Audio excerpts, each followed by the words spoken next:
gyermekek helye a családban. Hol a gyermek helye? Hol jelöli ezt ki Isten? Először két végletet hadd említsek, amik messze távol vannak a Szentírásban kapott isteni utasítástól, de amikkel sajnos elég gyakran lehet találkozni. Az egyik ilyen véglet az, amikor a gyermek teher, fölösleges, csak gondot okoz. Minek is van? Jobb lenne, ha nem lenne. Vagy ha később jött volna. És sok szülő ezt meg is mondja a gyermekének. Téged nem akartunk ám, csak úgy lettél. Korábban jöttél, mint ahogy szerettük volna. Szerettünk volna még tanulni, gyűjteni, utazni, élni. Ki kell mondani, testvérek, hogy rettenetes lélekgyilkosság az, amikor valaki ilyesmit mond. Már az is baj, ha ilyet gondol. De ha egy kimondja, az valami szülői szörny tett. Olyan sebeket okoz ezzel, amiket egy életen át hordoznak ezek a gyerekek. Minden alap nélkül egy életen át rossz lelkiismeretük lesz, mintha ők lennének az okai a szüleik boldogtalanságának. Mintha miattuk nem valósulhatott volna meg sok jó dolog. És sok más lelki görcs is születik abból, hogyha valaki nem érzi magát várva váltnak, elfogadottnak, fontosnak, értékesnek. Sose tegyetek ilyet. És sose kövessétek el azt a bűnt se, amikor szülők nem fogadják el a gyermekük nemét. Amikor ilyeneket mondanak, hogy ha már lettél, legalább fiúnak születtél volna. Vagy amikor a kamasz fiúkkal küszködnek, azt mondják, bár csak egy aranyos kislányt kaptunk volna. Ez is múlhatatlan sebeket okoz a gyermekeknek a lelkén. A lelki gondozó tudja, hogy sokszor ezeket a sebeket csak az igazi újjászületés gyógyítja meg.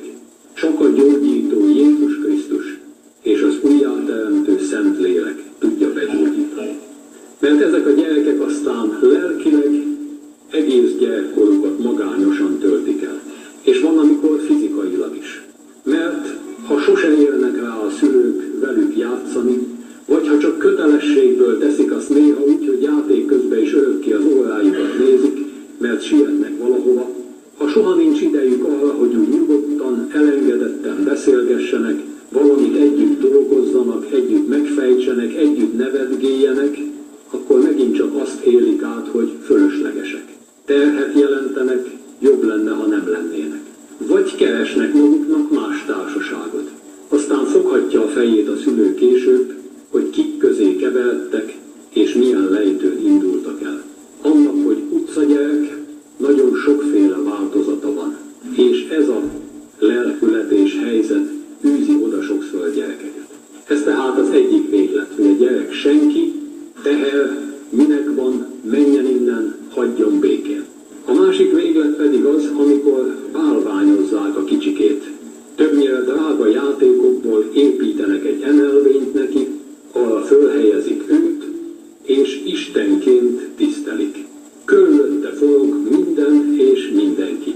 Ő szabja meg a szülőknek az időbeosztását is, a programjaikat, ő szabja meg az étrendet a családban, a családi költségvetést, csak ugyan imádják a drágát. Ezt aztán ő meg is szokja, egy idő után meg is követeli, és torzó lesz belőle. Nem csak a nagyszülőknek a kísértése ez, hanem némely anyukáknak is, és elkezdik már az áldott állapot közepetáján. Egyre kevesebbet törődnek a férjükkel, meg önmagukkal is, és csak a válva vált kicsike tölti be a gondolataikat. Vége van mindennek, vége a házas életnek, vége mindenféle gyöngétségnek és figyelmességnek, mert jön a császár, már készen van a talapzata.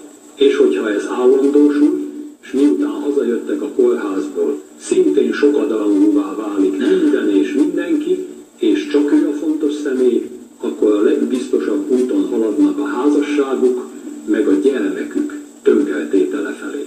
Ez a másik véglet. És mit tanít nekünk Isten igéje? Hol van a helye a gyermeknek a családban? Megkérdeztem többeket, hogy milyen sorrendben raknák a következő 3 dolgot. Házasság, gyermek, Isten. Egy család értékrendjén belül.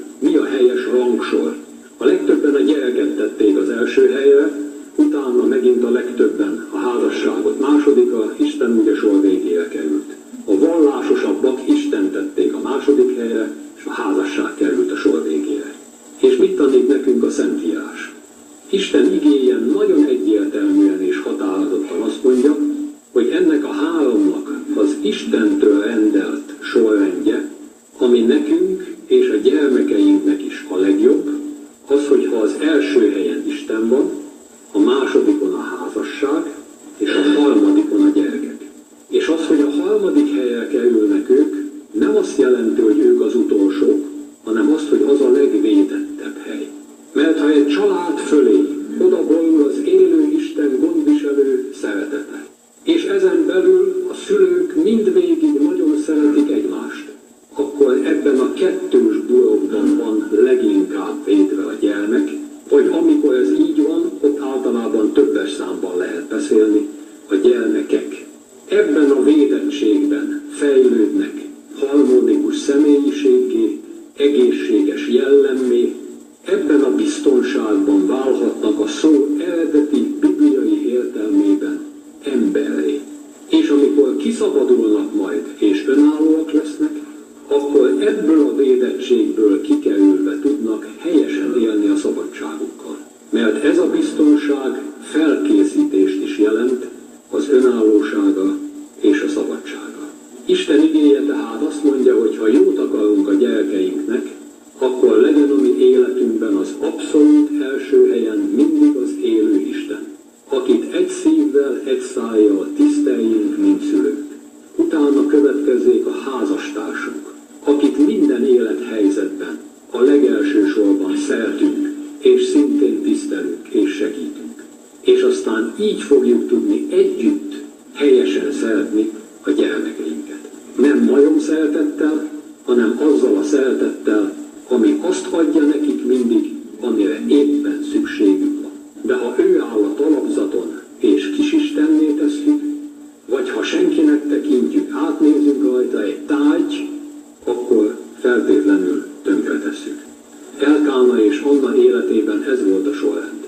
Egészen nyilvánvaló, hogy amikor valami gondjuk volt, azt Istennek mondták el.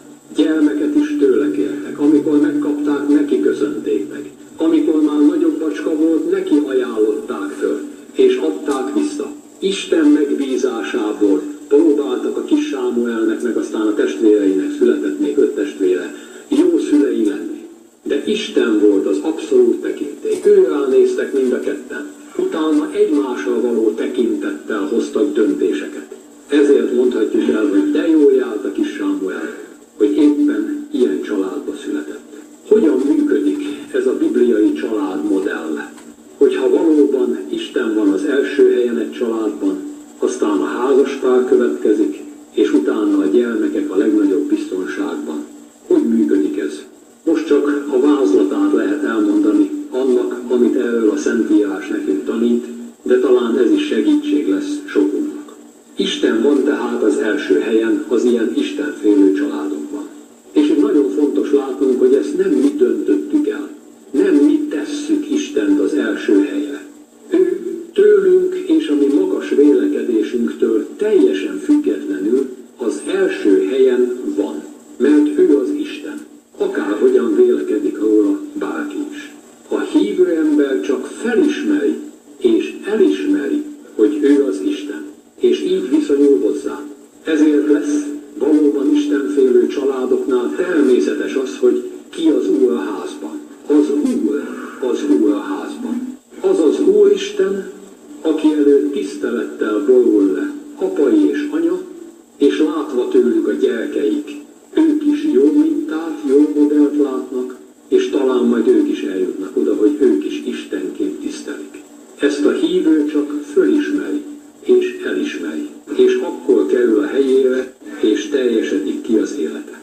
És mivel fölismerte és elismerte, hogy Isten az Úr, ezért nem akar uralkodni. Sem a házastársán, sem a gyerekein, sem az öregedő szülőkön, senkin. Mert az Úr uralkodik. És együtt akarnak engedelmeskedni ennek az Úrnak. Így is van akaratuk, de közös imádság az, amit Dávid így mondott, hogy taníts engem a te akaratodat teljesítenem, mert te vagy Istenem, nem a gyerek a kis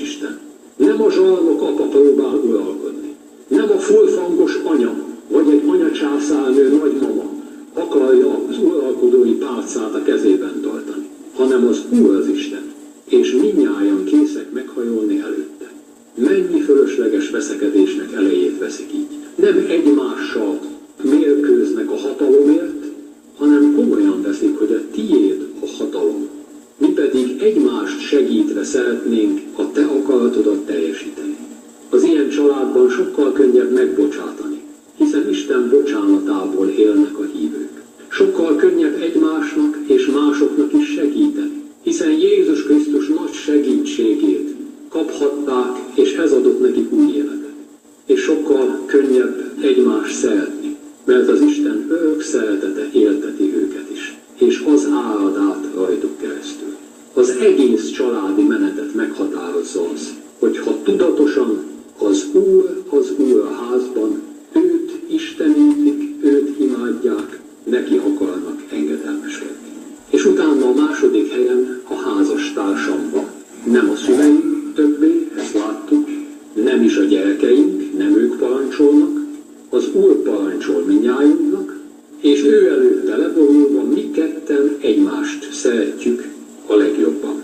Azok a szülők tesznek a legtöbbet a gyerekeikért, akik egymást igazán szeretik. És nagy igazságot mondott az, aki egyszer ezt mondotta, azaz apa teszi a legtöbbet a gyerekeiért, aki nagyon szereti az anyjukat. És fordítva is. Ezt nekünk nagyon komolyan kell vennünk. Nem lehet rövidezálni a dolgokat, illetve ha megpróbáljuk, ott mindenki sérül, és senki sem kapja meg azt, amire szüksége lenne. Mert ebben a kettős burokban vannak igazán védve a gyerekek. Ez ad olyan fészek meleget, ahol kibontakozhatnak, és ahonnan majd szárnyukra engedjük őket, és öröm lesz nézni, hogy repülnek, mert jó irányba repülnek. És a Biblia egyébként is azt tanítja, hogy a gyermek nem végső célja és értelme